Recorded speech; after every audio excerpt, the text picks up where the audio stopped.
Pemirsa, dimanapun kalian berada, pada saat yang indah ini, saya ingin bertanya kepada pemirsa dimanapun kalian berada.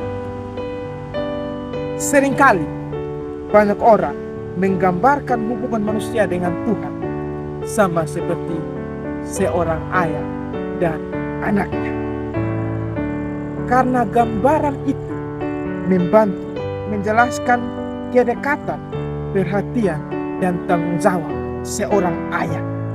Tuhan juga dipahami sebagai pribadi yang mengenal, membimbing, dan peduli terhadap kehidupan manusia sehari-hari. Dan pertanyaan yang kedua, seringkali manusia bisa memahami kasih Tuhan. Jawabannya, salah satu contoh paling mudah adalah melalui pengalaman kisah dalam keluarga. Perhatian, pengorbanan, dan kesetiaan yang sering terlihat dalam peran seorang ayah bisa menjadi gambaran sederhana tentang kasih yang besar dari Tuhan. Saudara-saudara, saya mempunyai satu ayat yang menguatkan iman kita. Di dalam kitab 1 Yohanes pasal yang ketiga ayat yang pertama. Lihatlah betapa besarnya kasih yang dikaruniakan Bapa kepada kita, sehingga kita disebut anak-anak Allah. Dan memang kita adalah anak-anak Allah. Karena itu dunia tidak mengenal kita, sebab dunia tidak mengenal Dia.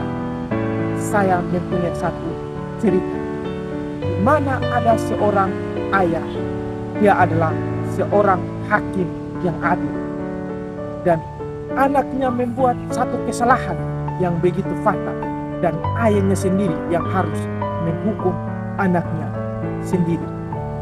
Tetapi di meja persidangan, waktu dia turun dari meja persidangan, dia mengangkat dompetnya dan dia memberikan begitu banyak uang kepada hakim-hakim yang lain supaya anaknya ini dibebaskan.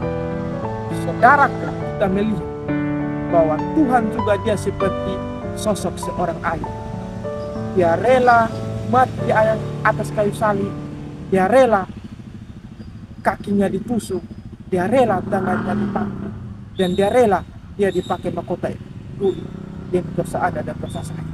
Kita yang berbuat dosa, tetapi penanggungnya adalah Allah itu sendiri. Sekian.